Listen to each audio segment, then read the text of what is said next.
ভুলতে পারি না, ভুলি না। আমি বলি ফাইন্যান্স হিসাবে সমস্ত সরকারি ফি মুকুব করা হয়েছিল, এবারে সেটা বজায় থাকবে। বিদ্যুতের ছাড় আগের বারে ছিল 2/3 মানে 66%, কিন্তু এবার আমি সিএসসির সাথে কথা বলেছি এবং পাওয়ার ডিপার্টমেন্টের শান্তি অল্পের সাথে কথা বলেছি। আমি বলেছি 66% হবে না, 75% ছাড় করে, কারণ বিদ্যুতের দামটা একটু বেশি করে দিয়েছে। আর বর্তমানে অনুদান পেয়েছিলেন কত?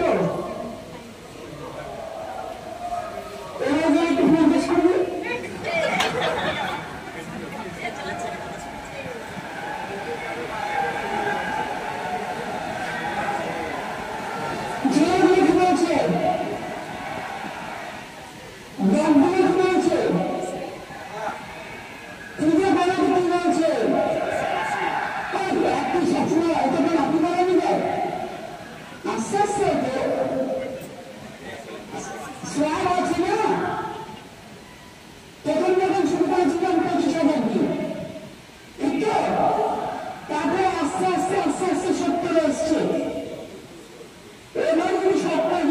আমরা 80 বছর